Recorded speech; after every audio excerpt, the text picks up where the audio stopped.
하나님의 말씀은 마태복음 18장 3절로 10절입니다. 이르시되 진실로 너희에게 이르노니 너희가 돌이켜 아기들과 같이 되지 아니하면 결단코 천국에 입장하지 못하느니라. 그러므로 누구든지 이 아기와 같이 자기를 낮추는 사람이 천국에서 더 큰 자니라. 또 누구든지 내 이름으로 이런 아기를 하나를 영접하면 또 나를 영접하비니 누구든지 나를 향하여 믿는 이 작은 자들 중 하나를 실족하게 하면 차라리 연자 맷돌이 그 목에 달려서 그 바다 깊은 곳에 빠뜨려지는 것이 나으니라. 실족하게 하는 일들이 있음으로 말미암아 세상에게는 화가 있도다. 실족하게 하는 일들이 없을 수는 없으나 실족하게 하는 그 사람에게는 화가 있도다. 만일 내 손이나 내 발이 너를 범죄하게 하거든 찍어내버리라. 장애인이나 다리 저는 자로 영생에 들어가는 것이 두 손과 두 발을 가지고 영원한 불에 던져지는 것보다 내게 나으니라. 만일 내 눈이 너를 범죄하게 하거든 빼어내버리라. 한 눈으로 영생에 들어가는 것이 두 눈을 가지고 불지옥에 던져지는 것보다 나으니라. 이 작은 자들 중 하나도 업신여기지 않도록 삼가라. 왜냐하면 너희에게 말하노니 그들이 천사들이 하늘들에 계신 내 아버지 얼굴을 항상 배옵느니라. 아멘. 오늘 말씀을 가지고 연자 맷돌과 그 바다 피해야 할 천년의 불이란 제목으로 말씀을 나누겠습니다. 천국은 어디 있을까요? 많은 분들은 천국은 죽어서 가는 곳이라고 알고 있습니다. 또 어떤 분들은 천국은 내 마음속에 이루어진다고 말씀하고 있죠. 그렇게 천국은 우리 마음속에 이루어질까요? 그 말씀이 나오게 된 배경이 되는 누가복음 17장 21절 볼까요? 또 여기 있다 저기 있다고도 못하리니 하나님 나라는 너희 가운데 있느니라. 바리새인들이 하나님 나라는 언제쯤 옵니까? 이 말에 대해서 대답을 하는 것이 예수님 말씀이죠. 그것은 여기 있다 저기 있다고도 못하리니 하나님 나라는 너희 속에 있느니라. 너희 가운데 있느니라. 이 말 때문에 우리 예수 믿는 사람들의 마음속에 있다고 하시는구나 이렇게 착각을 하게 된 것입니다. 여기서 너희라는 것은요 예수 믿지 않는 바리새인에게 하신 말씀이에요. 바리새인들이 그 가운데 있다는 것입니다. 그러니까 그 말씀은요 바리새인들 가운데만 있다는 것이 아니라 이미 사람들 안에 하나님의 통치가 이루어지고 있다는 것을 나타내는 것입니다. 그러니까 한 사람의 사람 마음속이 아니라 사람들 가운데 이미 하나님의 통치가 실시되고 있다는 것입니다. 이게 언제부터 그런 일이 벌어지고 있었을까요? 하나님 나라가 천국이 마태복음 12장 28절 이것도 역시 바리새인들한테 예수님이 말씀하신 내용입니다. 그러나 내가 하나님의 성령을 힘입어 귀인들을 쫓아내는 것이면 하나님의 나라가 천국이 이미 너희에게 임하여 있느니라. 이 사람들은 천국에 언제 올지 하나님 나라에 언제 올지를 모르는 사람들인데 그들에게 예수님은 이렇게 말씀해 주셨습니다. 어느 시점에서 하나님의 나라가 임했다고요? 예수님이 성령을 힘입어서 귀신 쫓을 때 그때 이미 천국이 임해서 현재 있다는 것입니다. 그러니까 예수님이 30자가 되셔서 요단강에서 세례 받으실 때 그때 성령이 예수님께 임하는 그때부터 이제 천국 하나님 통치가 시작됐다는 것입니다. 그러니까 천국은 결코 죽어서 가는 나라가 아니라는 것을 알 수가 있는 것이죠. 오늘 이제 마태복음 18장 이 말씀도 천국에 대한 말씀이 나오지 않습니까? 그러니까 사도들은요 마태복음 18장 말씀 이전에 벌써 천국이 어떤 곳이라는 것을 예수님께 자세히 들은 적이 있습니다. 마태복음 13장에는 천국에 대한 7가지 비유 내지는 설명이 나와 있어요. 그 중에서 씨 뿌리는 비유에서 그 설명을 따로 제자들한테 자세하게 설명해 주셨습니다. 마태복음 13장 37절로 40절까지 좋은 씨를 뿌리는 이는 인자요 밭은 세상이요 좋은 씨는 천국의 아들들이요 가라지는 그 악한 자의 아들들이요 가라지를 뿌리는 원수는 마귀요 추수 때는 이 시대의 끝이요 추수꾼들은 천사들이니 그런즉 가라지를 거두어 불에 사르는 것 같이 이 시대의 끝에도 그러하니라. 천국은 어느 시대에 있는 거예요? 이 시대, 우리가 사는 이 시대에 있다는 것입니다. 다음 시대는 언제 있을까요? 예수님이 재림하셔서 1000년 동안 이제 그리스도의 나라 천년왕국이 있는 그 시대고 그 전에 이 시대가 바로 천국인데 천국에서 어떤 일이 벌어질까요? 인자가 씨를 뿌려. 그러니까 예수님 오셔서 씨를 뿌리시고 근데 거기 악한 자도 가라지를 뿌려. 근데 거기는 마귀도 있고 그것이 활동하는 그 시대가 끝나면은 다음 시대가 오는 그것이 바로 천국에서 이루어지는 일이라는 것을 우리는 알 수 있습니다. 마태복음 18장 오늘 본문의 내용들은 결국 천국 생활을 통해서 교회가 세워지는 것을 다루는 것입니다. 천국에서는 무슨 일이 벌어질까요? 그것을 쉽게 알 수 있는 성경 구절이 있습니다. 교회가 처음 나오는 것이 어디죠? 마태복음 16장 18절 베드로한테 너는 베드로라 내가 이 반석 위에 내 교회를 세우리니 음부의 문들이 이기지 못하리라. 그때 그 베드로는 뭐라고 했죠? 페트로스라는 반석 조각입니다. 근데 예수님은 교회를 어디다 세우세요? 온전한 반석, 페트라에다 세우십니다. 그러니까 페트로스들이 12개가 모이면 온전한 반석이 되는데 그 반석, 거기다가 교회를 세우시겠다는 것입니다. 그런 다음에 무슨 말씀하시죠? 교회 세우시겠다는 말씀하신 다음에 바로 다음에 나오는 말씀, 마태복음 16장 19절. 천국 열쇠를 내게 주리니 하는 말이 나옵니다. 그러니까 천국 열쇠는 누구한테 줄까요? 베드로에게만 줄까요? 아닙니다. 천국 열쇠 복수예요. 사도들에게 천국 열쇠를 준다는 것은 사도들이 천국 문을 열어놓고 거기 들어오는 사람들을 먹인다는 얘기죠. 그죠? 사도들은 이제 그런 사람들입니다. 그러니까 우리 천국에 들어와서는 무슨 일을 하냐면 바로 교회로 이루어지는 거예요. 예수님이 교회에 세우겠다는 말씀하시고 교회를 어디서 세워요? 사도들, 온전한 사도들에다가 교회를 세우는데 천국 열쇠를 누구한테 주냐면 사도들에게 준 거니까 결국 천국 안에서는 사도들을 통해서 교회가 세워지는 것, 그것이 천국에서 이루어지는 일입니다. 그러니까 천국 하나님의 통치가 다 이루어지면 무슨 일이 일어날까요? 예수님 오셔서 교회와 혼인하는 일이 벌어지는 것입니다. 그러니까 천국 다음에는 무슨 나라가 있죠? 천년왕국이 있습니다. 천국은 아버지 하나님께서 통치하시는 나라고 언제까지? 혼인이 준비될 때까지. 천년왕국은 예수님께서 천년 동안 이기는 자와 함께 통치하는 그런 나라인 것입니다. 오늘 본문 마태복음 18장은 1절부터 시작되는데요. 천국에서는 누가 큽니까? 그래서 제자들이 예수님께 질문했습니다. 그때 예수님은 어린 애기 하나, 그러니까 여기서 우리말 번역은 어린이라고 그러는데 그냥 어린이가 아닙니다. 그냥 보통 어린이는 헬라어로 파이스라고 그래요. 근데 여기 나오는 것은 파이디온입니다. 파이스보다 작은. 그러니까 예수님이 태어나셨을 때 동방박사가 와서 아기 예수한테 경배하는 장면이 있지 않습니까? 마태복음에 보면은 그때 그 아기 예수를 파이디온이라고 말하고 있습니다. 그러니까 이게 깐난쟁이에요. 여기 나오는 아기는 바로 이제 낳은 지 얼마 안 되는 그런 애들을 갖다 놓고 말씀하시는 겁니다. 너희가 돌이켜, 너희 성인이지만 돌이켜서 조그만 아이로 되지 아니하면 천국에 입장할 수 없다는 겁니다. 그러면서 성인이 아기가 되려면 어떤 방법이 있을까요? 어떻게 몸을 줄일 수는 없지 않습니까? 유일한 방법은 다시 아기로 태어나는 방법 없습니다. 그러니까 이 말씀은 예수님이 너희가 거듭나야 새로 아기처럼 태어나지 않으면 안 된다는 그런 말씀인 거죠. 요한복음 3장 5절에 바로 그런 말씀이 나옵니다. 요한복음 3장에 밤에 바리새인의 그 관원 중에 니고데모가 와서 살짝 물어보지 않습니까? 그때 내가 거듭나야 된다 그렇게 하니까 그 니고데모가 그러잖아요. 내가 어떻게 어머니 뱃속에 들어갔다가 새로 아기로 나와야 됩니까? 근데 그게 아니다. 너는 육신이 나오는 게 아니라 네 영이, 죽은 영이 새로 태어나는 것이다. 그때 그 말씀을 해주셨는데 이것이 오늘 마태복음 18장에서 똑같은 얘기입니다. 네 성인이 아기가 되는 수밖에 없어. 그러니까 그건 다시 말해서 태어나는 것은 육신이 태어나는 것도 있지만 우리 죽은 영이 살아나는 것. 근데 그것도 있다는 것을 두 가지를 말씀해 주십니다. 그것이 요한복음 3장 5절에 사람이 물과 영으로 나지 아니하면 하나님 나라에 입장할 수 없느니라. 그러니까 누구든지 어머니 뱃속에서 양수가 터져서 물로 나옵니다. 그게 육신이죠. 근데 그것만이 아니라 영으로도 나야 된다는 것입니다. 영이 죽어 있지만 이것이 소생해서 살아나야 된다는 것이 바로 예수님께서 말씀하신 거듭남인 것이죠. 이 거듭남은 뭐로 될까요? 우리말 번역에는요, 물과 성령으로, 그러니까, 육신은 물론 어머니 뱃속에서 나오지만, 그 다음에는 성령을 받아야 거듭나는 거로 이렇게 착각하게 번역을 해놨습니다. 그러니까 성경이 다 그렇게 번역해놨어요. 그래서 많은 사람들은, 내가 거듭났으니까 내가 성령 받았지? 이렇게 생각을 착각합니다. 근데 절대로 거기서 성령이라는 단어가 없습니다.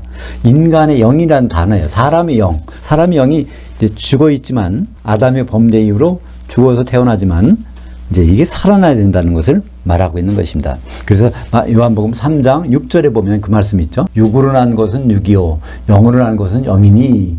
그러니까 거듭남과 성령과는 전혀 무관해요. 만약에 성령이 있어야 거듭난다고 하면 하나님의 자녀가 된다고 하면 그거는 이상한 일이 벌어집니다.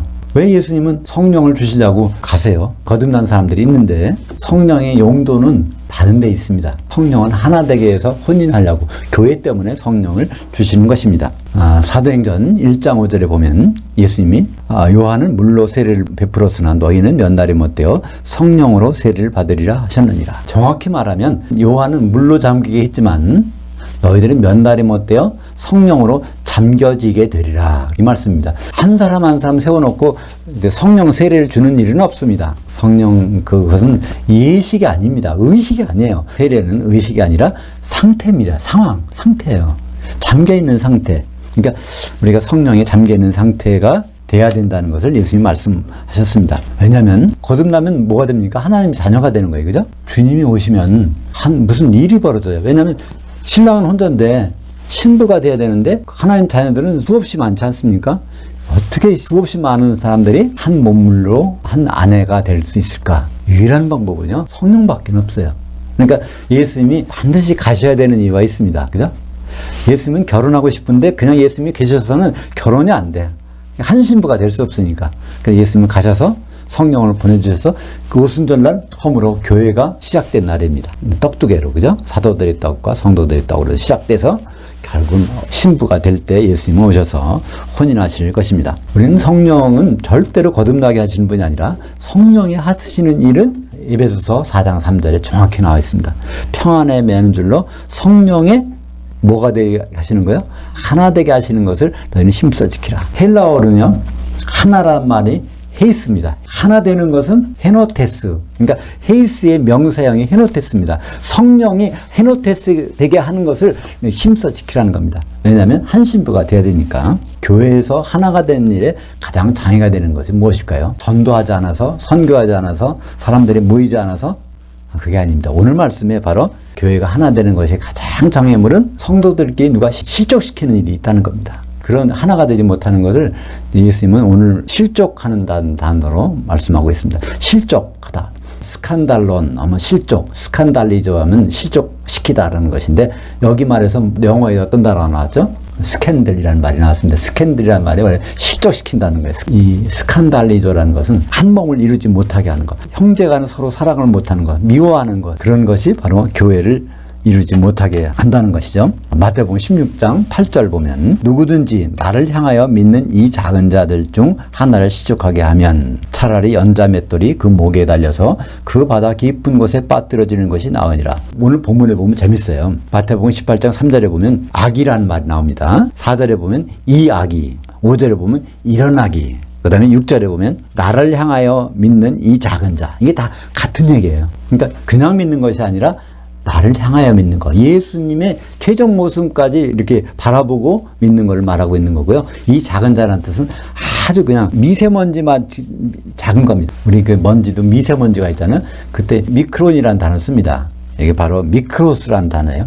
그러니까 갓 태어난 자, 그러니까 갓 거듭난 자, 이런 뜻입니다. 그런 자를 실족하게 하면 차라리 연자 맷돌을 그 목에 달려서 바다 깊은 곳에 빠뜨려지는 것이 나으니라. 여기 이제 오늘 제목처럼 연자 맷돌과 그 바다가 나옵니다. 연자 맷돌이라는 건 어떤 맷돌일까요? 보통 연자 맷돌은 1m 50 정도 된다고요. 그런 돌덩어리가 이제 돌아가는 건데, 그 돌에 목에 걸고 이제 바다에 깊이 빠지는 그것을 여기서 예수님이 말씀하고 있습니다. 누가? 거듭난 자라, 성도들을 실족시키는 자, 그러니까 몸을 못 이루게 하는 자, 그런 자는 바로 그 바다에 빠뜨려진다는 것입니다.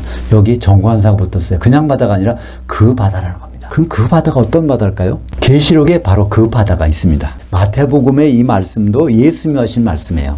그런데 계시록의 말씀은 누가 했을까요?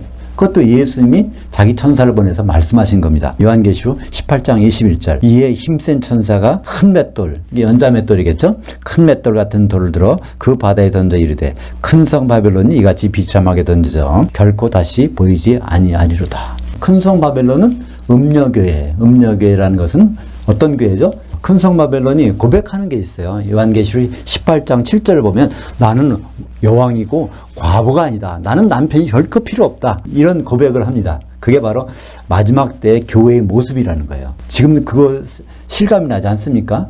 지금 교회에 누가 예수님하고 혼인해야지 하면서 거기 준비하는 그런 교회, 그런 성도들이 몇 명이야 될까요? 사실 이게 바로 예수님께서 요한계시록에 이언해 놓으신 그대로 지금 가고 있는 것입니다. 그렇게 나와 혼인을 하지 않는 그런 교회라면 큰 성 바벨론은 연자 맷돌에 달려서 그 바다 깊은 곳에 빠지게 되는 것을 말씀하고 있습니다. 근데 그 바다가 무엇이죠? 요한계시록 15장 12절에 불 섞인 유리바다가 바로 그 바다입니다. 불 섞인 유리바다에 누가 있습니까? 거기 흰옷 입은 자들이, 이기는 자들이 거기서 할렐루야 노래를 부르고 있어요. 모세의 그 노래, 어린 양이 그 노래를 부르고 있는데 불섞인 바다 속에 누가 빠져 있습니까? 큰 성 바벨론이 빠져 있는 거예요. 그 얘기는 뭘까요? 그리스도의 심판대 공중에 다 올라가서 거기서 심판받고 난 다음의 상황이 15장 2절입니다. 그 바다가 바로 오늘 마태복음 18장 6절에 나오는 그 바다. 누가 거기 빠진다고요? 교회를 제대로 못 이루게 하는 자. 거기서 혼인 준비를 안 하는 자가 여기 빠지게 되는 것입니다. 본문 8절과 9절을 볼까요? 만일 내 손이나 내 발이 너를 범죄하게 하거든. 손이나 발, 그 다음에 9절에는 눈이 나오는데요. 여기서 한번 이걸 조심해서 볼 필요가 있어요. 내 눈 할 때 그 누굴까요? 몸을 가리킵니다. 그 다음에 거기에 손이나 발이나 눈, 이건 뭘까요? 지체를 가리킵니다. 몸에는 지체가 있다는 겁니다. 눈도 있고 손도 있고 발도 있어요. 근데 그것이 하나가 실족하게 되면, 범죄하게 되면 그거를 찍어내버리라는 겁니다. 왜냐하면 그게 있으면 흠이 있으니까, 흠이 있으면 어린 양이 혼인에 들어갈 수 없다는 겁니다.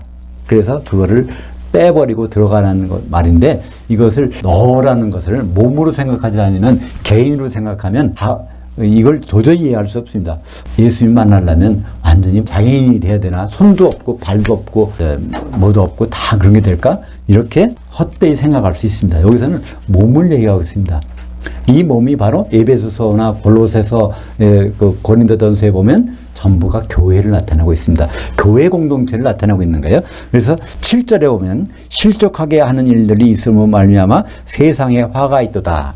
그때 이 세상이란 말이요, 코스모스라는 단어를 씁니다. 이 코스모스라는 것은 어떤 공동체를 얘기하는 거예요. 지금 우리는 세상이 큰 것만 생각하지만 코스모스라는 단어는 원래 무엇이 진열되어 있다, 배열되어 있다는 공동체를 나타냅니다. 큰 공동체이건 작은 공동체이건 교회가 바로 한 사람이 아니라 교회는 공동체입니다. 연속돼서 나오잖아요.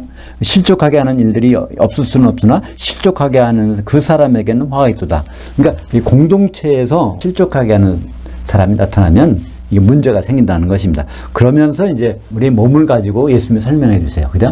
이 몸이 손이나 발이나 또 눈이나 그게 범죄하게 되면 이게 흠이 생기면 절대로 혼인에 들어갈 수 없다는 것입니다. 이 말과 똑같은 맥락에서 예수님은 미리 얼마 전에 산상수훈에서 말씀하셨습니다. 거기서 뭐라고 말씀했을까요? 온 몸과 지체가 나옵니다. 마태복음 5장 29절에서 30절.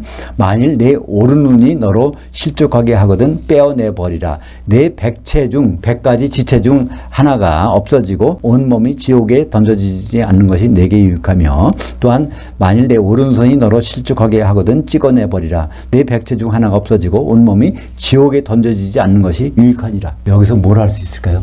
그 바다는 지옥이라는 걸 알 수 있죠. 똑같은 상황에서 그 바다가 지옥, 그냥 물이 있는 바다가 아니라 불바다. 여기 이제 8절에 있는 것처럼 영원한 불. 9절에 뭐라고 했을까요? 그것을 불지옥. 근데 영원한 불은 사실은 한 시대의 불, 아이오니오스라는 헬라어를 씁니다. 한 시대의 불이라는 것은 뭘까요? 예수님 오셔서 한 시대, 1000년 동안의 불에 있는 것을 다른 말로 그 불지옥이라고 9절에서 말씀하고 있습니다. 그러니까 세 가지 똑같은 상황을 나타내는 다른 단어가 있어요. 첫 번째는 그 바다, 두 번째는 한 시대의 불, 또 세 번째는 불지옥. 그러니까 그 바다나 한 시대의 불이나 불지옥은 이것은 똑같은 것을 나타내는 것입니다. 우리가 그러니까 예수 믿는 사람들이 가장 조심할 거는 뭘까요? 오늘 제목처럼 연자맷돌과 그 바다는요, 예수 믿는 사람들이 항상 닥칠 상황이에요. 거기서 영생에 들어가야 되는데 영생에 못 들어가면 바로 연자맷돌이 있는 그 바다 속에 빠져지는 것다는 것을 오늘 예수님은 하고 있는 것입니다. 이것은 그냥 동화책이 아니에요. 우리가 앞으로 현실적으로 닥칠 엄청난 위기 상황을 미리 알려주신 것입니다. 거기에 대처를 잘해서 그 위기 상황을 벗어나라고 예수님께서 말씀해 주신 것입니다. 데살로니가전서 5장 23절. 평강의 하나님이 친히 너희를 온전히 거룩하게 하시고 너희의 온 영과 혼과 몸이 우리 주 예수 그리스도께서 강림하실 때 흠없게 보존되기를 원하노라. 데살로니가전서는 주님이 재림하시는 그것에 대해서 자세히 설명한 것인데, 그때 어떻게 돼야 돼요? 너희의 온이라는 단어가 있어요. 이 온이라는 단어는요, 홀로클레로스라는 단어인데요. 헬라어의 홀로클레로스. 이 홀로스라는 것은 많다. 그러니까 전부 다 있다는 얘기입니다. 전부. 100% 클레로스라는 것은 지체를 얘기합니다. 지체들이 하나도 빠짐없이 다 흠이 없어야 돼. 그렇게 돼야 예수님이 강림하실 때 혼인에 들어갈 수 있다는 것을 말씀하고 있습니다. 왜 그럴까요? 고린도후서 11장 2절에 우리는 다 교회는 한 처녀로 한 남편인 그리스도께 중매된 상태에 있기 때문에 그렇습니다. 이것은 변할 수가 없어요. 예수님 오실 때는 바로 그것 때문에 오십니다. 혼인하려고. 우리는 혼인 준비로 하도록 중매되어 있는 상태에 우리가 있는 것입니다. 앞으로 우리가 주님을 만날 텐데 어떻게 만날까요?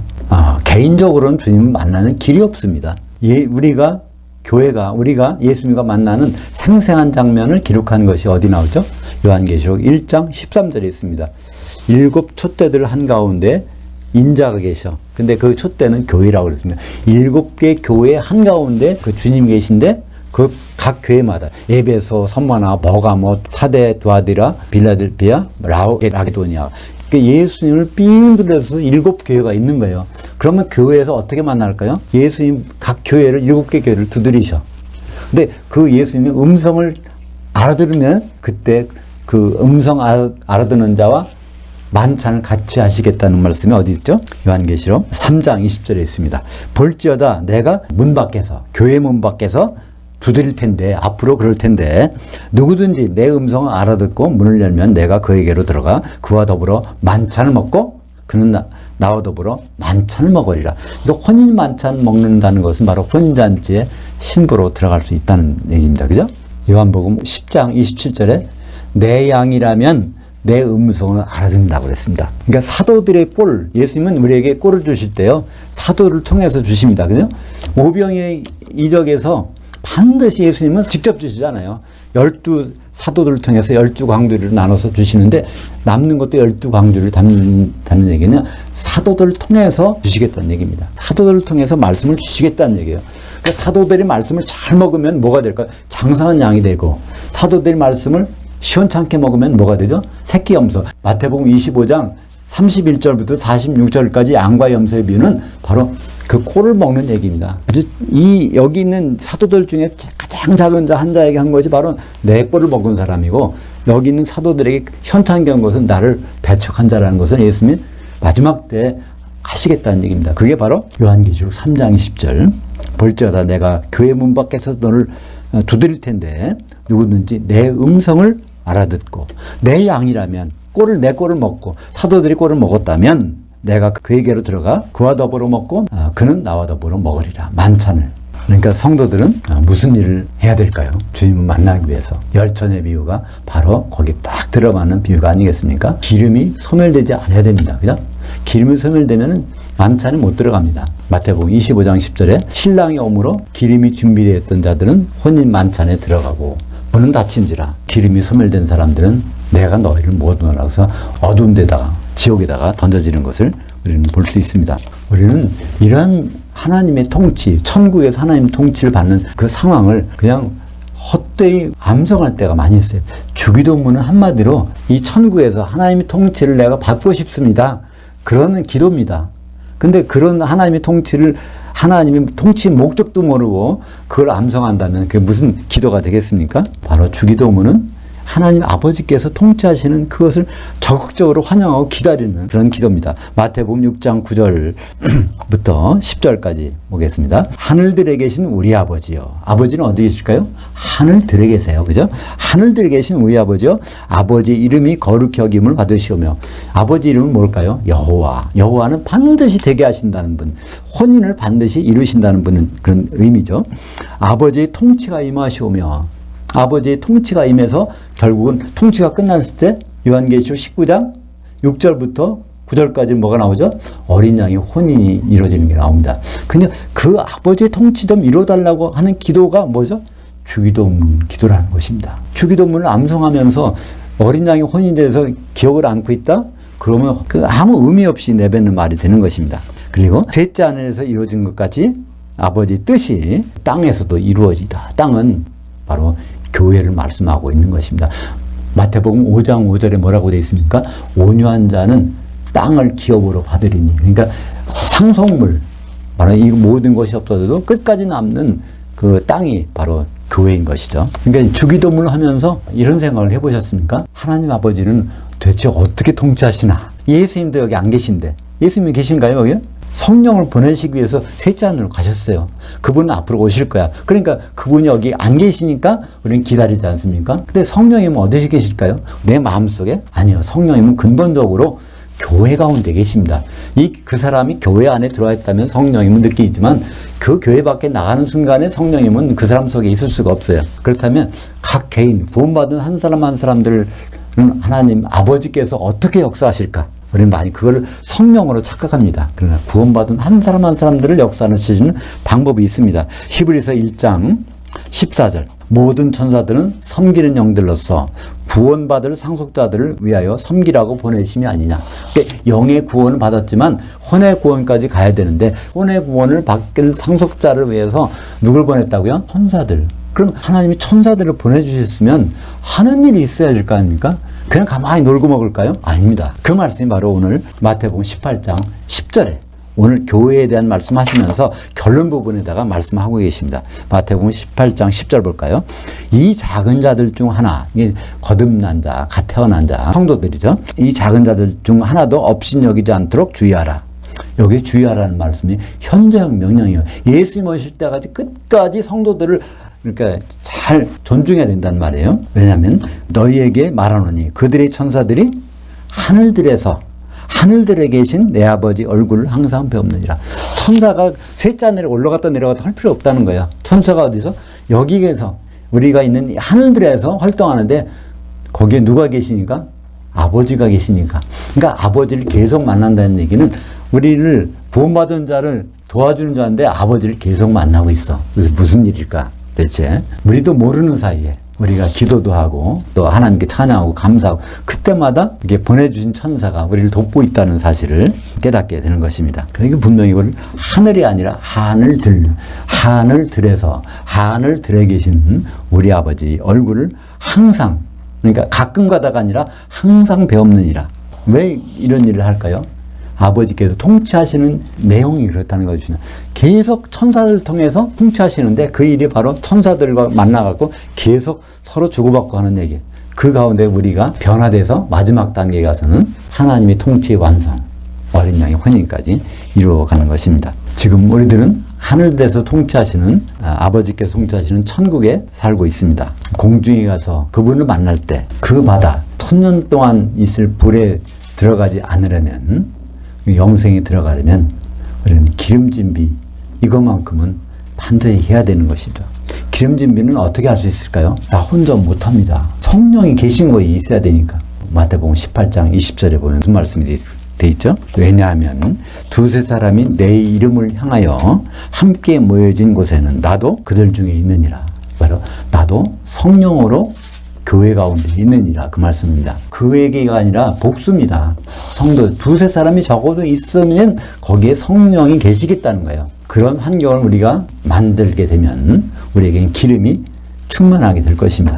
근데 그런 환경에서 벗어나면 누구 하나도 실족해서 없어지고 개인 혼자 있으면 그거는 소멸되고 마는 것입니다. 우리는 아버지 하나님의 통치에 대해서 다시 한번 주기도문 할 때마다 생각해 볼 필요가 있습니다. 아버지 하나님 무엇 때문에 통치하시나? 결국은 성령으로 하나 되더라고. 성령은 어디 계신가? 적어도 두세 사람이 성도들이 모여지는 곳에 거기에 반드시 계시겠다는 말씀이 있습니다. 우리는 주님 오실 때까지 적어도 우리 주위에 두세 사람이 성도가 있는가 없는가, 이것은 거리에 관계없이 영적인 관계를 맺고 있는가가 그 바다냐 영생이냐 우리의 그 운명을 결정하게 될 것입니다. 기도하겠습니다. 하나님 아버지 감사합니다. 오늘 연자맷돌과 그 바다에 대해서 말씀을 상고하였습니다. 우리가 아버지 하나님의 통치를 임하기를 기도하고 있지만 그 통치의 결과물이 어린 양의 혼이라는 것을 다시 생각할 때 우리도 날마다 혼인 준비를 제대로 할 수 있도록 인도해 주시옵소서. 예수님의 이름으로 기도합니다. 아멘.